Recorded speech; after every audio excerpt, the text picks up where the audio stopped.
We are Greengirlstudios, and this is our Magic Hour Wednesday edition. Today, I'm going to show a little bit of how I like to do color mixes and color shifting. If you've ever made jewelry where you have admired the color shift, I'm going to show you that. Sometimes you can get a strand of beads where they're already like starting from dark to light. That's like a new trend that you're seeing now. I've seen it a few places. Like, where's that strand? I got this. This is amber. And look how it's like pre-graduated in the colors. Isn't that cool? It has this brown, amber, comes in all the different flavors. I think of it as like, this one's like Manuka honey. This one right here, this dark one. And it goes down to like Tupelo honey, sourwood. What's this one? This is wildflower honey. There you go. And then the lightest one is that honey from Alaska, that fireweed. I don't know if anyone else has had it, but I saw an Instagram ad for it, and it was like, it looked like frosting or cake drizzle or something. And I ordered it, and they said the taste profile is like cake batter. They weren't wrong. It's delicious, but then you can't get it. Kind of weird. Oh, hello, our friends Nilda. Hello, Karen. I want to measure your bear. She's going to measure my bear. You guys want to see my bear? This Azalea got this gift for me. I was telling Azalea, I said, Azalea, will you switch out the heads to my Barbie dolls? Because sometimes I get a little over enthusiastic and I just yank that head right off and I try to swap it. And unfortunately, the thing breaks and then I have to fix it. Or I can beg Azalea to fix it. And I was like, Azalea, can you do this? Give me something to live for. And she was like, I have one better. And she says, do you want your gift now? And I said, yes. And so she presented me with this bear. Look how cute this bear is. It's from, the brand is called Teddy Tails. Isn't this so cute? You guys have, it is so soft. You wouldn't even believe it. Look at this little tiny bit of blush on the cheek. And then look closely into his little bear eyes. Just like a real bear with that little shine. It's so cute. It's so soft. Anyway, she saw me like looking at this real hard. This is an artist. I don't know where she's from.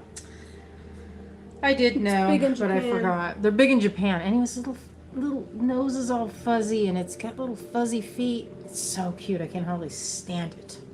But anyway. It gives me cute aggression. It for weeks. I was talking about it, and I was showing her a picture, and I was like, "Look, it comes in milk tea. This is milk tea color, and it came in like powder blue." I remembered what you said. You said, "I want this bear so bad with the round head. I like the oatmeal bear." I know. Look at the size of it. Ah, God, I love it. And this tail, it's little, and this bear is so, it's like very firmly stuffed. It's so soft. I love it so much. I'm gonna measure him. She's measuring it. She's making him a sweater. It's adorable. So adorable. All right, friends. Let's see what's happening. If you're curious what we have on the sound right now, it is healing frequencies. I'm sure everybody's heard that study that there are certain frequencies that cause cellular regeneration to start popping. This is supposed to be that. I guess they test it somehow, you know, with electrical currents. Or I'm not sure how they test it, to be honest. I don't know. I did know because I read the study, and that information has been lost to too many podcasts, I think. All right, so what I'm going to do, I'm going to flip this camera around. I'm going to do this. Someday I'm going to remember to get the switcher. There's a thing called a switcher. I don't know how to use this thing called a switcher, but I'm going to have to learn. Azalea, you're on. So cute. Oh yeah, that's a good color. Tell that Star gave me that yarn, or gave Azalea that yarn. It's kind of like a lavender pink alpaca. It's baby alpaca. I don't know why I reached forward like y'all can feel it, but you can imagine how it feels. It's very soft. It's so soft. It's gonna be cute. He's gonna get a little top-down raglan sweater, and I need to find a good pattern. It's not easy to find a pattern for a teddy bear that looks good, so I'm looking at baby patterns that fit. Yeah, it's got kind of a rounded body. Creamy, like a tiny baby. Mm-hmm. Very small. All right. Yeah, it does have a lovely little belly, and it's a good color. Alright. We found this, these Velux blanket at Foam and Fabric Warehouse. Tina, Azalea did not make that. That's from an artist in, I don't know where she's out of. Maybe Czech Republic? Maybe Japan? I don't know. I saw it on Pinterest. Okay, so here's the kit from a couple days ago. And on Sunday I made this. So what I thought I'd show real fast, because I'm dying to wear this. I'm going to take this with me to Fresno when we're leaving on Monday. Pretty excited. Look how this just is so perfect for right in there. I'm going to nestle a little something something. So it's like this. This is the feeling. So it's kind of, it's almost like, what would you call that when it has that dip? It's like a natural dip of your, I'm going to put that on there. That's our new piece called, well, it's a phoenix. And these are the flames in case. And a phoenix, if you don't know, I mean, I'm sure everybody knows, but it's a mythological creature made famous from the Harry Potter series. Folks, when he's like, you know, he's like, I guess he's really loyal. But when he goes into the fire and explodes from death or whatever, he just is rehatched. So that's where this phrase comes from. An app I was listening to called Waking Up. And, oh, I know what I need. Oh, I'll just use these. I was going to use some, what do you call it? Do I have any of those metal seed beads handy? Those, you know those Charlottes? You know the ones I like. I'm not sure about that. You guys want to see some really fancy, expensive Charlottes?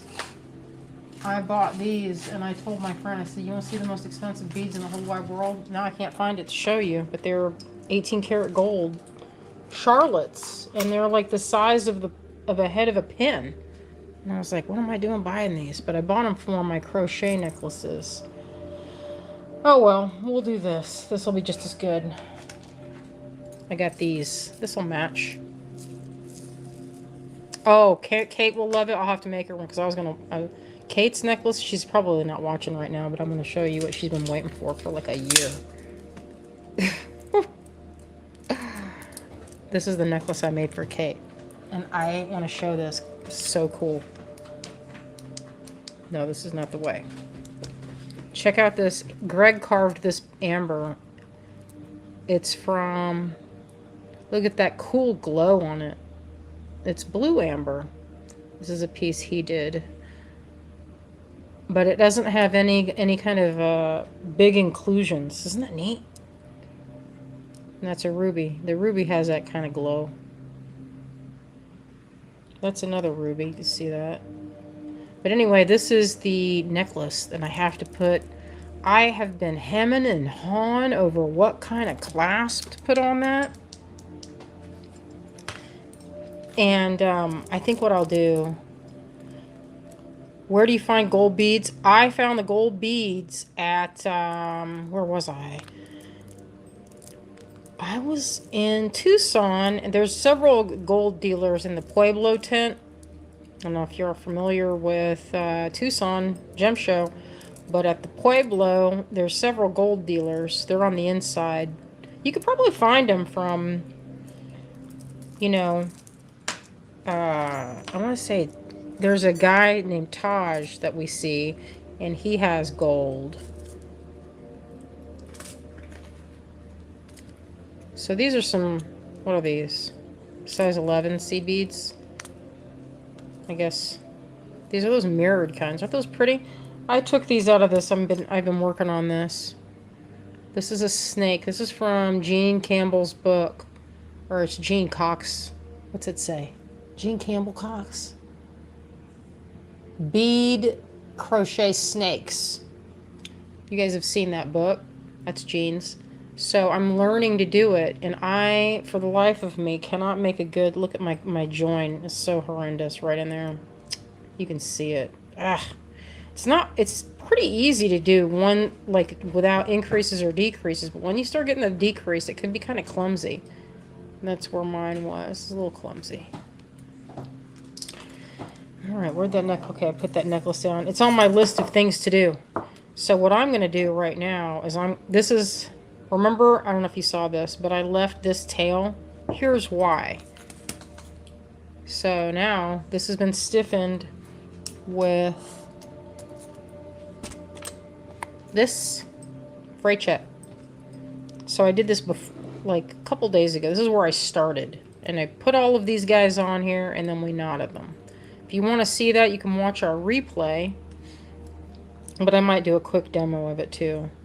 So this makes it, when you stiffen it up with the fray check, you can, I know my friend Kalite on here has mentioned a couple times to use different glues, but just use plastic to cover your fingers. I usually do it like this. I have it like this. And you don't have to do it this way, of course, because it makes your hands messy. But I run it like this, and I stiffen that up, and then dingle-dangle it off the edge of the table, and let it dry to make a needle. So I'm going to put on here, let's see, I'm going to use this as my clasp, but I'm going to put this one on this side. It's going to be like, I want to make a loop. So I'm going to hurry up and make this. I'm going to try and do this as quickly as possible. I told Azelle, I was like, hey, let's talk about color shifting today. A couple days ago when we were talking about this. And she was like, yeah, that's a good idea because people like color shift. And let's show some of my tips and tricks for color shifting. Boy, this is hard. I should have done this ahead of time so I didn't have to do it now. But it's not hard to get those on there. What 2 threads did you use? Nancy's asking. Nancy, I used 2 threads of Ceylon or Eslon. I don't know if there's any difference. I've never seen any difference that is in my mind right now. They look the same to me. It might be the size. I'm not 100%. If someone out there knows exactly what it is besides being like brand, then you can drop that information into the comments if you know offhand. If it's like, you know, maybe it's like Beetlons. I don't know if they have a brand of it. I actually don't know who makes that. I know there's a few companies that make nylon. I like nylon because I've been knotting for a long time and making necklaces, and for the longest time I used all natural fibers like hemp and silk. And one, they're readily available, especially cotton. You can use crochet cotton to make these, and they come in beautifully dyed, variegated tones. The only drawback to using that type of thread is that it can fray and break because it's not as strong, and it stretches. That's the other thing. They stretch and they can break, especially silk. Silk is strong for what it is, and it can last a really long time. But the bead holes is what will wear that down and cause it to break. All right. So you could, in theory, you could just leave it, make a loop. That's pretty. That looks good. You could do that very easily. And I don't know, I have to decide. So there's a couple things.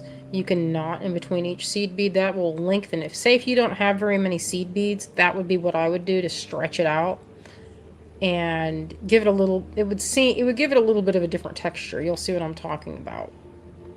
So to knot that, I'm going to go back to this point here, give myself a little space, and I'm going to knot from this end because I don't need to drag the rest of them through. Yeah, I know, the lawns. They have different names. They don't have them, as far as I know, I don't think they're numbered. I think they're just like small, medium, and large, or it's like fine and medium. I think they have it. Fine is this. This is fine, or considered fine. This is standard, and this is what I've been using on that snake that I was just making. You see how thick that is? That's pretty thick. And you can use this, but you know, when you go single ply, the danger to that, not really danger, I guess is the wrong word, but you can't get as tight of a knot and as easily, look how, So I'm going to twist this, I'm going to put this and make just a simple knot, bringing everything through the loop.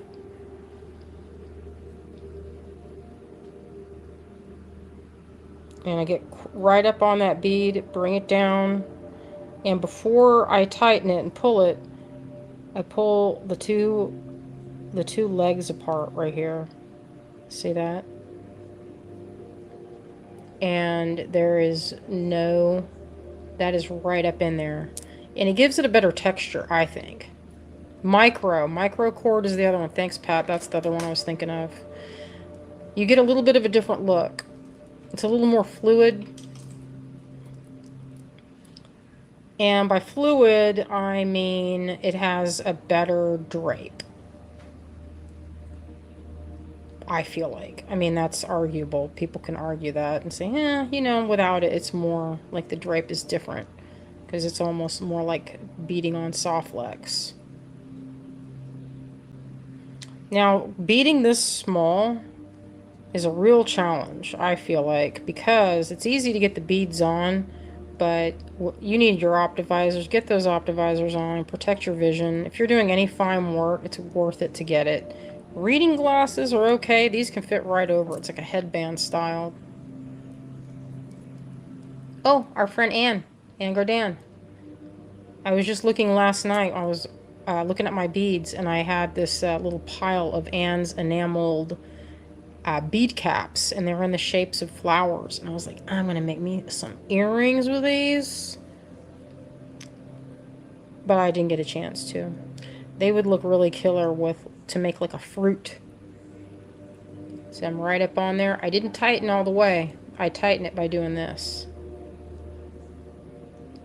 Pull across. And I also, you'll notice there's two different thicknesses.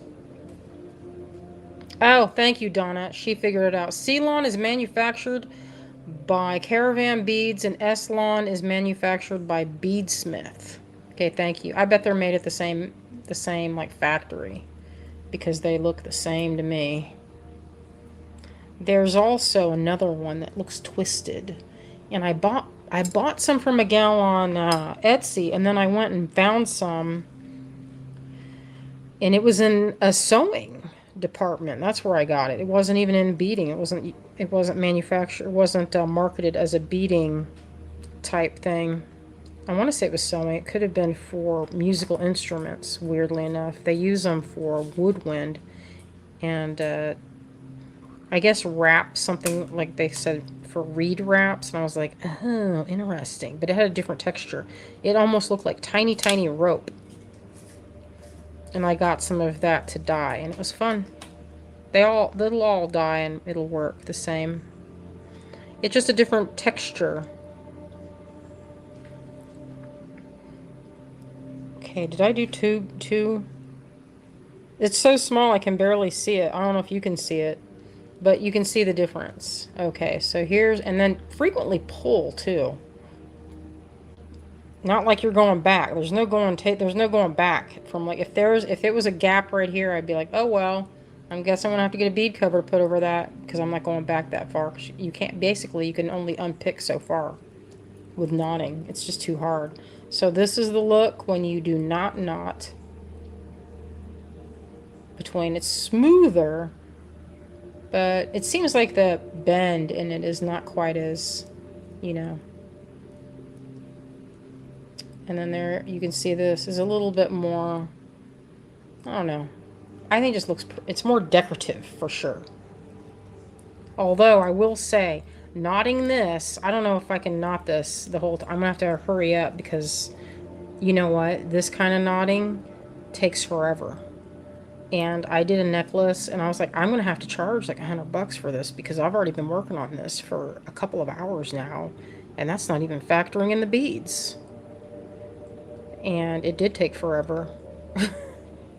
But it made a really beautiful necklace, so I think it was worth it. I used some, what you call it, I think, hessonite garnets. I made a necklace for Andrew with hessonite garnets.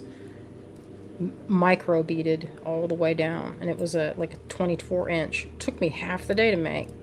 Stringing it's a piece of cake. Knotting it's easy too. But it is, you know, when it's this small, it's kind of a production to knot it.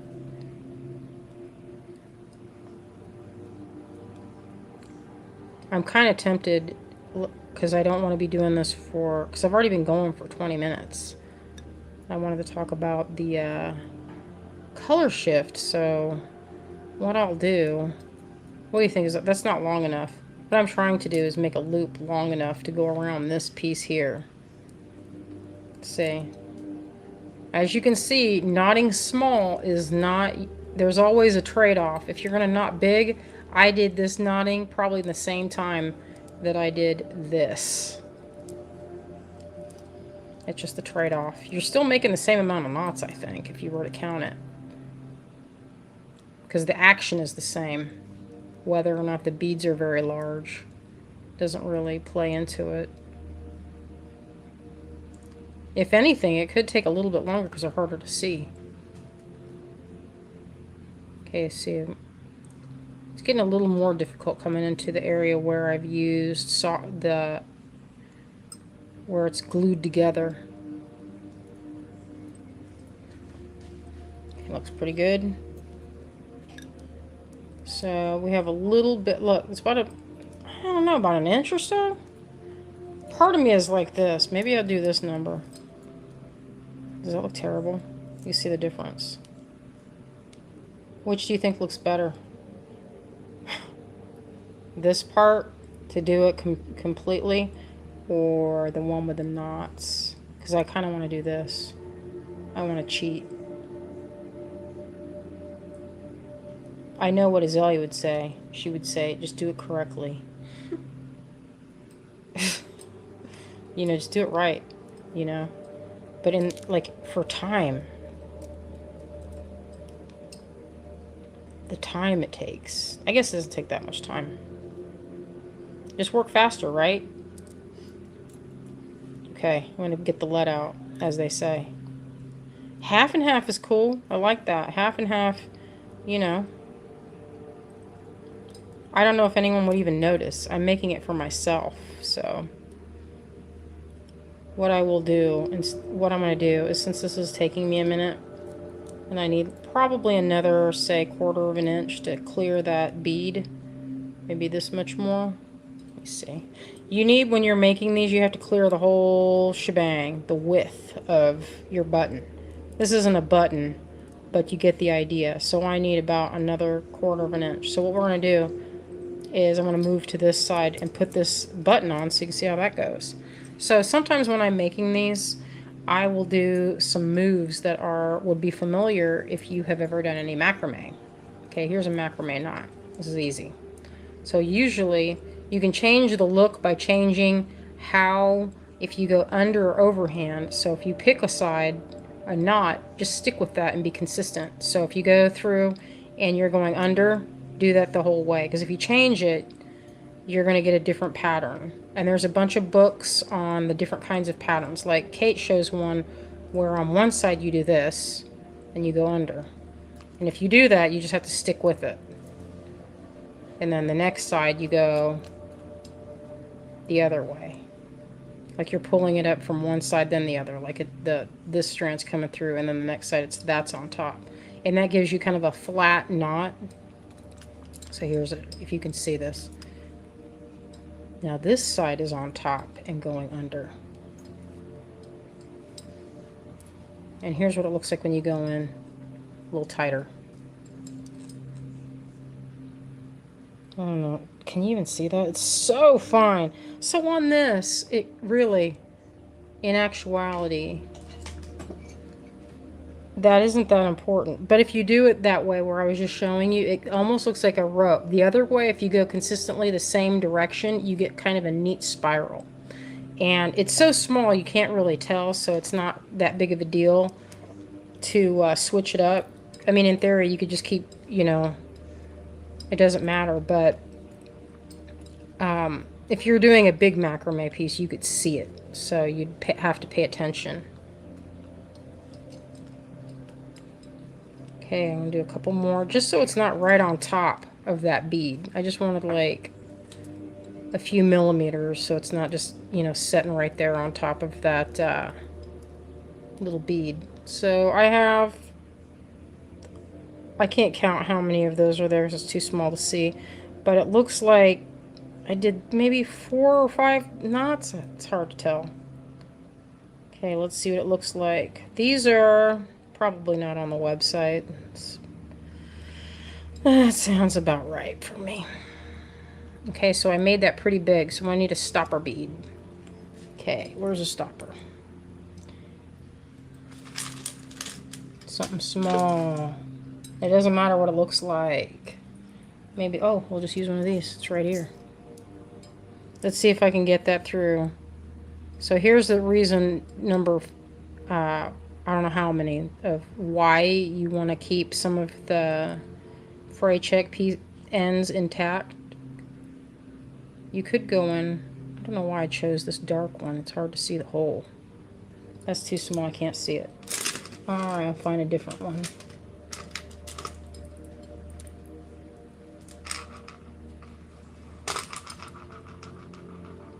Almost ashamed to put this real pretty sunstone in the behind there. Maybe I'll get this one.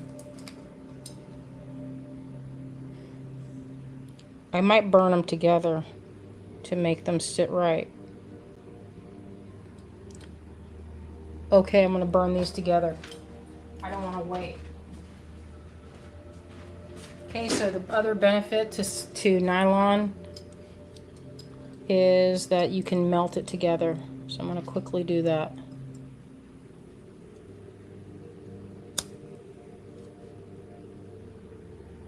Okay, I was trying to melt them together. There. Well.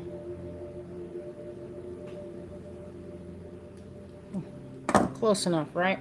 Where are those little scissors? Here we are. Oh, thank you. Angela says, I love this program. Thank you. Oh, Kim says, hi from rainy Wilmington, NC. You know what? It's not raining here.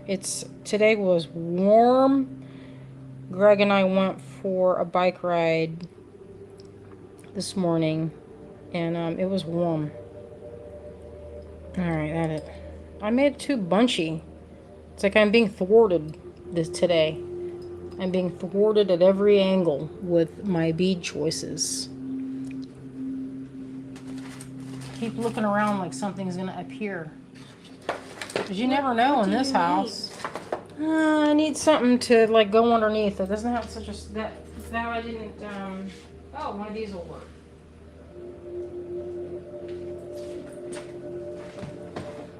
Yeah, why not? A gold-plated. This isn't the This isn't the gold 18 karat gold. These are just gold plate. What a good use. Let me see if I can get that in there.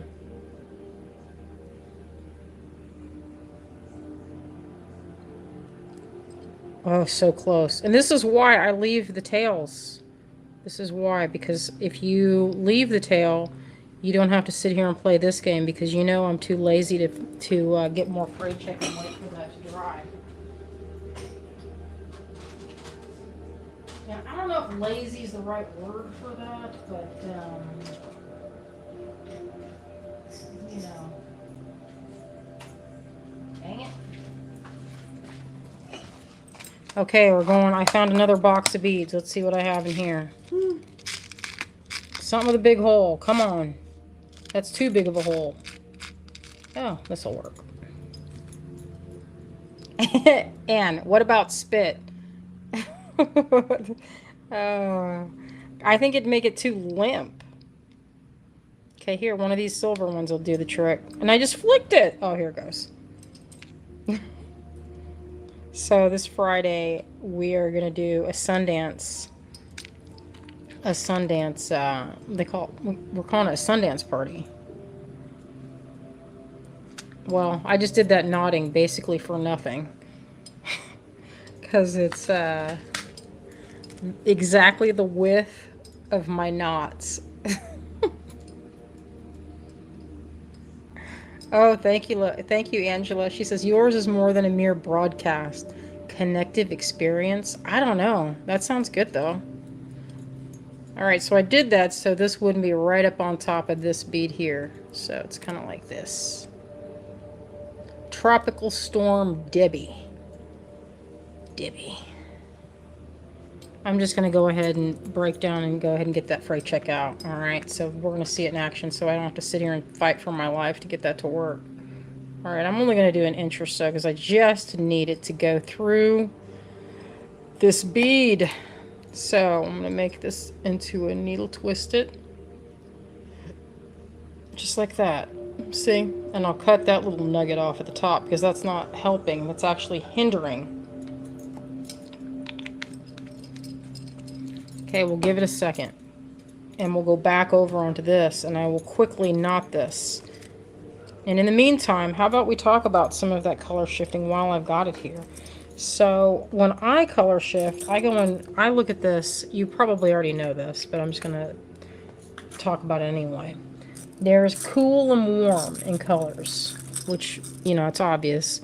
Like this is aquamarine, and the aquamarine here, it reads as like a clear neutral, right? Because it's on my hand, and it's, you can see that it's a little bit pinkish. But when you look at that, it almost looks clear because the background is a gray. So if you put it next to something that is actually clear, that's a clear. Well, it has some rutiles, but it's close enough. You can see that it's going into this clear, this more cool direction. And when I'm color shifting, one of the things that I like to do is find the colors and put them in piles. So would I say this could be a cooler or warm because it's more of a neutral. It actually has a pink shade to it, but depending on what you put with it and next to it, it can read as a more of a purpley pink. You see, now if I go on this side, say, and I'm color shifting this way, and I'm going to go, this is also a clear. It has a little bit of that black, it's this, but since there's more dark specks, it's reading cooler. So on that way, you can get away with things lining up that may actually have warm, right? So that has some brownish kind of tones in there. And so this is one of those weird beads that could go either, like depending on what you have next to it, it can go in either direction, except I wouldn't put it next to this. I'll show you what I would do. Like this brown is more of a, it's a warm brown, but it has a kind of a bluish sheen. See that sheen? Reads as a cool. So in theory, you could go either direction, but depending, again, what you put next to it will affect how it will read altogether. I'm going to just show for the browns and how some of these are kind of actually on a neutral scale. These are all kind of neutrally, very neutrally, except for this, of course. That's not neutral. That's a really delicious citrine. We were looking up the facts about them, like the metaphysical facts, and it was pretty fun to go deep. It's supposed to, what was that terminology that they use? It's supposed to elevate your head chakra. I was like, do what? I was like, I need me to get some elevation on my brain chakra. I don't know what that entails exactly, but I like the sound of it. I've had this book. Let me show it. It's Love is in the Earth. It's from like 96 or something. Hand that over.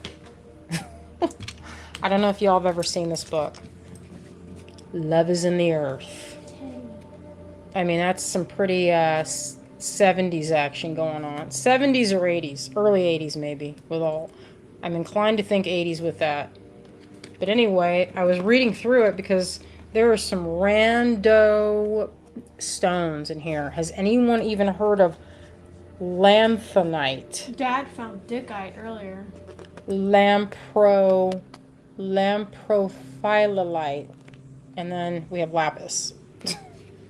So there's a lot of weird ones. I was looking up some, and there's so many that, oh, here's nephrite. We were looking for nephrite the other day.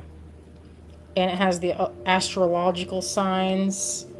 It's, it's fun, but, and I'm not really sure what this means. Like it vibrates to a number 7. I'm not sure if that's like the hardness, but I was like, it's kind of interesting, but also a little perplexing because I don't know what any of this really means. Like how do you gauge a stone's vibration? It seems like you'd need a special tool for that. I mean, doesn't it? It seems like you'd need something that, like some kind of like Ghostbusters type tool to figure that out. Ghostbusters type tool. Now they make a tool that I saw this thing on Instagram somebody was doing where they were testing people's diamonds, and I was like, this is a way to cause a lot of problems because all these people were like, I love my diamonds, and then it turns out they actually weren't diamonds because this machine, it's like a pen, and it can test through refraction. It can only test if it's a diamond or not. It can't test like if it's a jasper or whatever, which would be super convenient. Especially, could you imagine how convenient that would be? You take it to the gem show, and you're like, what's this? You don't even have to ask. You just use your pen and read it. That'll probably exist sometime. Yeah, someday. Somebody's going to invent that. That's not far off, I don't think. Oh, Pat says in numerology you can find your soul number.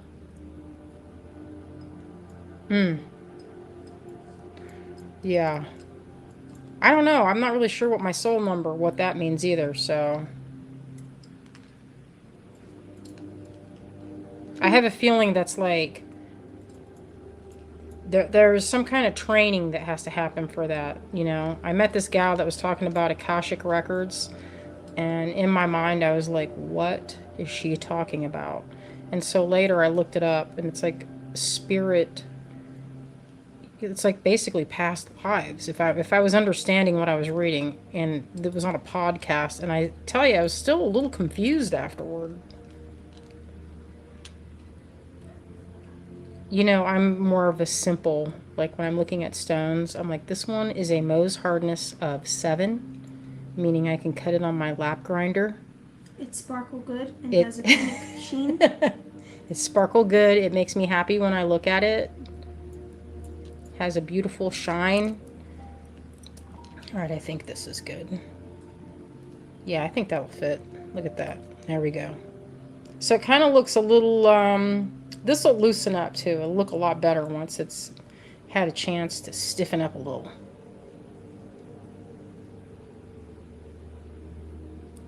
It's one just based on your birthday. Okay. Okay, I need more knots. Good, I actually had enough. You know what? Nancy says, I have a plant app and a bird app on my phone. I would love a stone app. You know what? I got a stone app, and I was pretty disappointed because I know my rocks pretty well from staring at them fairly hard all the time. And they were quoting some of the stuff on there as other things, and I was like, this app's tripping. It's trying to tell me that this quartz here is a diamond. Sorry, I don't buy it. Yeah. I was like, I wish. Hello. I hate it when this happens. This is one of my pet peeves. I don't know if this has ever happened when you do this and it goes over the bead. So irritating. Okay, I'm gonna pull that loop over its head, the bead head, and pop it back out. And you know what? I didn't see it. I could just feel it with my fingertips, like I'm a blind person. There it is. I could feel there was something wasn't right in the force. Yeah, I took it off of my thing because I was like, I can tell quartz myself, thanks. Because it was trying to tell me. And then it was trying to read nephrite jade. Like I had a piece of jade and I knew it was dyed, right? I could see that it was dyed. It was a piece from like the 80s or something. And because I also broke it to see. And it was a different color on the inside. And it was naming it as serpentine. And I was like, do what? It's probably just like it's just taking looking a at the picture colors and then it's comparing analyzing it. and comparing it to other photos on the internet. Mm-hmm, that's like what any I thought. Sort of AI. Yeah.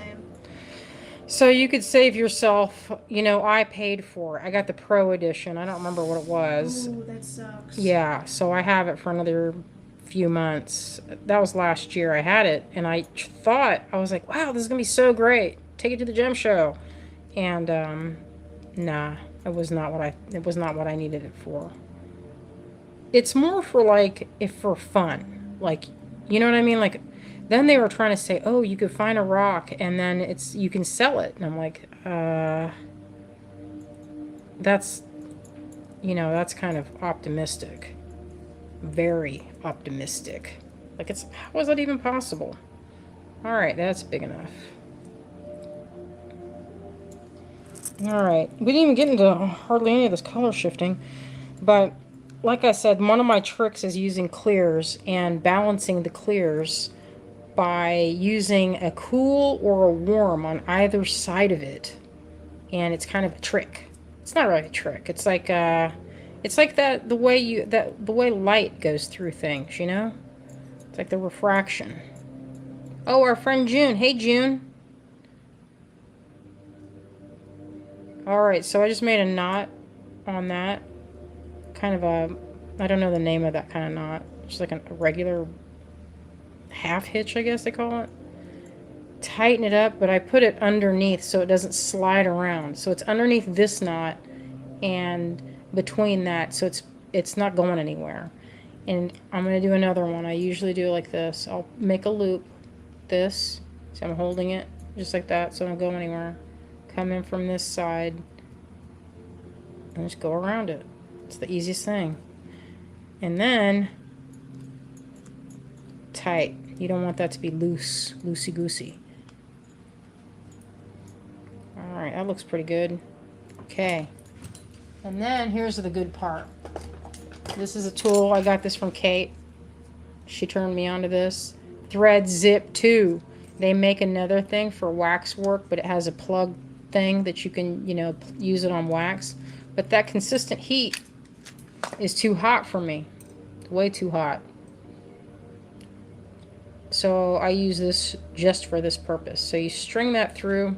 This stuff can be replaced if it gets old. So you can put a drop of fray check on the knot and let it dry and then go in and do this, so then it's all like tidy. And here's what I do. So I hold my fingers like this and it's like a little arch, right? Got my thumb ready to push down, and what you don't want to do is not pay attention very closely to this, because if you do it wrong, you could cut your whole thing. You could cut not only the wrong thread, but you could cut the loop off if you're not watching what you're doing. So I'm going to get ready. It's hovering. I'm going to push down on the button to warm it up. Boom. And then you can take that little thing and kind of blend it in a little bit. And then push down a little. Sometimes if I'm really feeling it, I'll get a pair of pliers and smash that knot. Because you want it to be sealed. It could be more sealed, so I see that little edge. And I'm just gonna flatten it against the other side. My nightmare is that what I've done is like I've basically melted it flush and then it just pops off. That's what I don't want to happen. So I'll probably go over that with a little bit of fray check. You could also use a bead cover if you don't like that little bump. Kind of looks like a seed bead. You can't really even see it. Okay, so that's one side. Alright, now this is finely dried. I'm going to trim off that thing that I tried to unsuccessfully melt to avoid having to get the fray check out. Now, you see? No melting. No burning of the fingers. It's ready to go. I can put whatever bead I want. I'm going to pick one of those really good sunstones. It's not going to surprise anybody that good quality beads are more expensive than cheapo ones. Like these were really good. So juicy. Look how just succulent that one is. I don't want Teddy to get his head dirty. He's not. He's sitting on my phone. I know I'm so particular about that teddy bear. Okay, so then I'm going to put that through. I've got a bead. I'm going to feed it right back through. If you wanted to be real particular, you could knot this or do macrame knots to make it look extra. I didn't do that. No one's going to see it, so. I mean, you could do it if you wanted to. Okay, so you want to get it down to the spot. This is kind of a danger zone area because sometimes the, the coin, the metal, can be sharp. And if it's sharp, it can cut your C-line or S-line, depending on where you got it. Okay, so here's how the full thing is going to look. Okay, it has to clear, or otherwise it's not going to work good, you know. So that's what the full look will be when I tie this on. Alright. So I have this little spacer, thankfully that was there. I can wind this through there, and that'll hide all those knots.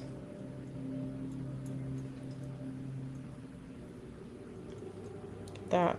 So if that were knotted, that'd look even better. You could actually go through and do a few. It'd look more professional and finished. Or if this were Sundance catalog, they would have cut that thing off and made a loop and added leather. That's what that would have been. So all I have to do now is knot this off. And knot it like I did the other one. Other side, I mean.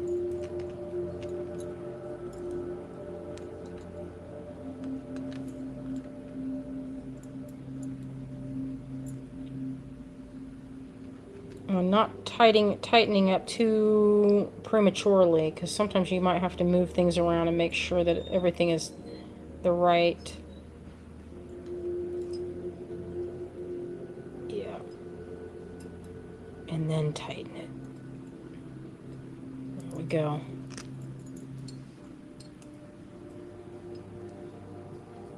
Looks pretty good. I'm going to double it again. No reason not to. Got plenty of line.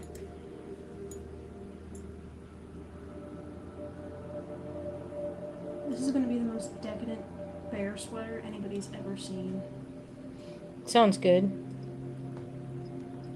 Teddy's going to love it and be cuddly extra. I was going to name him Humphrey. That's cute. Because he seems like he would be a good Humphrey. That's cute. Okay, we're going to do this thread zapping again. Thread it through. I like to, it's so particular, but I like to thread it where the button's on top.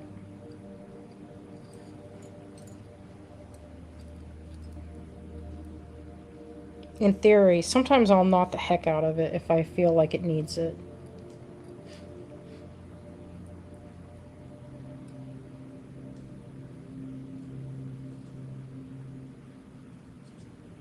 If it starts to get slow, that means you need to change the batteries. Like if it takes forever to heat up. I'm just burning this right now.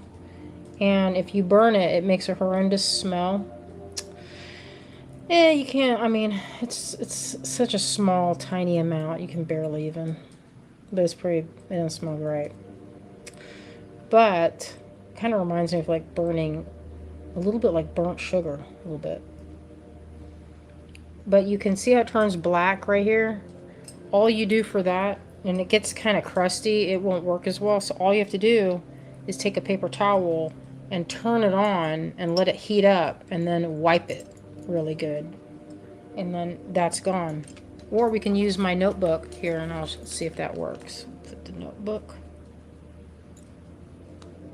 Is it doing it? It's not heating it up.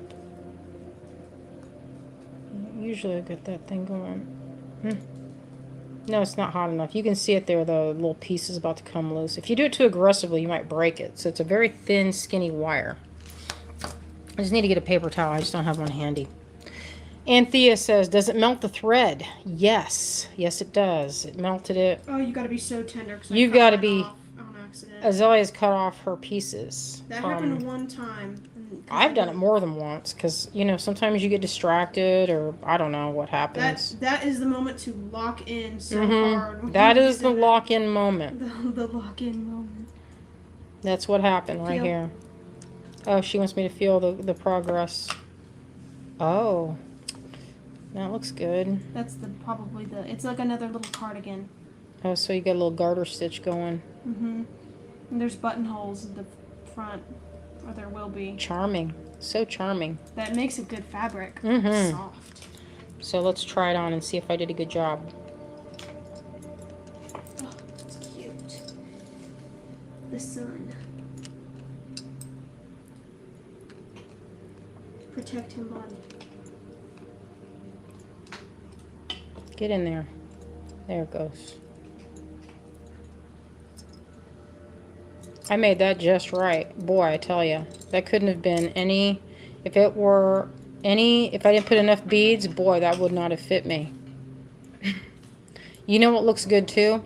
And I've done this on my other pieces. I will... Sometimes if I need more on one side, I'll do the same treatment. So then it's on this side. And it'll give it a little more length. Say you don't make your neck... You don't knot enough beads. And you don't have... Like you've left the tail on... You could do this and knot that on, and that's a good way to kind of counterbalance if you make something too short. Sometimes knotting and like things where you can't go back, you kind of have to get creative with how your measurement goes, because there's even if you make a swatch, as we know, just like with knitting and crochet, sometimes your tension, which is how you knot in between, or the amount of thread you're using is a little bit different, and so it might not line up. And unless you keep perfect tension every time, if you knot, you're going to run into that. So that's one thing to look for, is your tension. All right, I'm going to do a little bit of this, talk about this a little bit more without all this stuff in the way. And it took me a little longer than I expected. I don't know why it is when I'm working with someone else, how I've got the lead is completely out. Oh, thank you, Nancy. She says, so pretty. Nice. And then Azalea, Wendy says, cute, nice work. Yeah, Azalea's good at knitting. She's getting where she's surpassing me all the time with her sewing and knitting. Originally, when I made this blend, and I was kind of concerned because I was like, it's kind of expensive because some of the strands in here, like this one, or no, that's not, oh, that is the citrine. Citrine can be expensive if it's like AAA grade with that nice color, because sometimes it can be a little bit on the pale side, or treated. And treated is where it looks like, I don't know how to describe the color. It doesn't look very real, I guess. It's like kind of otherworldly. When I designed this, you know what I was thinking about? Obviously corn. This is a corn piece. I made this for my friend Jess. She likes to take these to the Minnesota show because apparently corn is big there. So I made that corny piece for her. And with this, I was thinking about making a necklace. This is what my own thoughts on this were. Like to start it with these little smalls.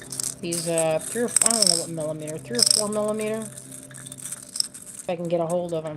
They're avoiding my fingers. That's what I was thinking. Like I'd do a little bit of something like that, and then gradually get a little bit larger. And maybe do it almost like a pulse of cool and then warm, cool and then warm. Yeah, this is a kind of that gray brown moonstone rides the line of a neutral that can look warm when it's around these beads, but then cool when it's around those. It's kind of neat. It's like a shapeshifter.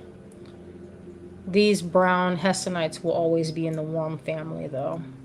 Same with sunstone. Some of these are just naturally, they hit on the color wheel. They are in that fire category, and it's not like with reds and pinks where it's like you can have a red this is that resin bracelet. Let me see if that shows. Like this red here can be a little on the plummy side, meaning there's a tiny bit of blue happening, which there is. Wendy says, they are pretty corny in Minnesota. I lived there for 3.5 years. I always love doing the shows over there. It's a good time. This is yellowed quite a bit though, so this is an old resin bangle that I made many years ago. And I was trying to use it to illustrate that, but you know, since you're looking through a layer, this started as a clear, but seeing it through some of the colors, you can get that kind of opalescence when you do that. When you have a bluish color under another that's warm, you can get kind of a neat opalescent effect. It's kind of neat. Anyway, I was saying, when you do a color shift, keep in mind the temperature of your colors, because that can affect your color shift, because having something that's near those blues will have the effect where it reads as a blue cool side. And if you have more like this same color here next to these guys, see here it's the same, but here it reads as a warm, even though it's a gray. So your grays can be your friend. And it's just like in painting, you can't have full color all the time, because all your colors will have the same like temperature and value, which means that you're going to get kind of muddy patterning. And I can show that even more. I think I'll just try and wrap it up soon. Oh, I forgot to send this to my friend Sarah. So here, this is a pretty good example of that. Where here we have, this is straight up complementary yellow purple. So on this end, it's looking very cool, right? So cool. Even though I made this tone with burnt sienna and a little bit of alizarin crimson and white to make that, it reads cooler because of the surrounding areas are cool. They're blues. And that while this is more of a hot, the pigment itself, I was going to show that. Oh, wow, I set my doll in my paint. Smart, Thorny. So this color, this red, is actually a very cool red, because there's no, in this one, it's not from like a cadmium red light with like a more orangey. It's actually more of an alizarin crimson, but it's a blend, meaning they took two reds to make that color. And if you were to test it, let's see, it reads as a pink, see. And this is considered, I can't remember the name of that pink. But anyway, you can see this is a very cool color as far as pink and red are concerned. If you were to add a tiny bit of yellow to that, you would get a nice, you would instantly make that more orangey and warm it up, which is what's happening here, right in there. And that's like how temperature can affect color. Going up here, it's cooler, and it seems like it's getting colder. Like when you look at a sunset, and down this way, when it's closer to the sun, you're getting a warmer tone, even though these are basically, that's the same paint. The beads are kind of the same way. They're not, nothing is changing color. It's what's next to it and what's the surrounding color will affect how the overall piece will look. So hopefully I explained that in a way that wasn't, you know, where I'm confusing my own self. So, all right, I'm gonna flip this.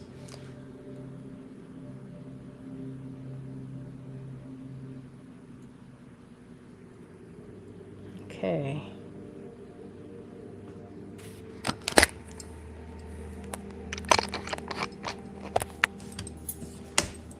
All right, that was pretty fun. So I finished up that bracelet. It only took me an hour. That wasn't that long. And we talked about some color theory. You then realized why it takes flipping forever to do a knotted bracelet that has teeny beads as opposed to something that has great big beads. I think it actually took longer to knot the seed bead portion of the bracelet than the whole thing. Because it's, you know, you're still knotting, it's just on a smaller scale. All right, friends, That was a little tidbit trick on how to make some color work for you. So remember, what's next to it will impact the whole look of those individual beads. So if you're doing a color shift, look at the beads next to it, you know, give it that, you know, you can alter it and make it flow really well into a beautiful color shift. Oh, thank you, Wendy. That's my friend dyed that. Rough and Tumble. Minnesota. Well, I was going to say it's a Minnesota brand, but you know what? They're not. They're just set up at the Minnesota Fair. She died from, and her name is Wendy. It's fun. Yeah, I love these. She dyes my, I collect these, what I call them asymmetrical ponchos, and it's like, man, it's like this t-shirt material. And I use them to cover up my arms when I'm driving because I do not like to get too much sun. So, because I burn easily nowadays, I don't know. But anyway, thank you all for joining me on this wonderful Wednesday evening, and join me this Friday. We're going to have a Sundance party, and it's going to be pretty good. Softlex is supposed to be there. I think my friend Deb said Deb Flores is supposed to come. And I'm not sure who else is joining us that day. It might just be the three of us, but you know what? Then that's more time to have, you know, to chat and have fun and see what each person's making. And Kristen is very creative. You know, I always love seeing what she makes. It's always inspiring to make jewelry. So get your kit out, and I believe it's this Friday at 8. There's a post floating around, and I will make sure that gets shared again. I think we tucked that into a newsletter, but I'm not sure. I don't remember. So if you guys want to join us on Friday evening, it's going to be a lot of fun. And I have some cool beads. I'm going to show you what I'm going to do with some leather. And I'm going to use Softlex with it and join those two to make kind of a rustic, sort of polished yet not sort of piece. Something you'd wear to Tucson or something, you know? All right, friends, I will see you again. We will be also going live on Sunday at 7. So I'll see you then, and then we'll be in Fresno, and we have a whole week of fun activities planned. So just keep that in mind. We're also going to be doing the giveaway for our 1 year anniversary for the Greengirlstudios gang. So that's taking place real soon. All right, friends, we'll see you then. Hope you all have a wonderful rest of your week. Love you all out there.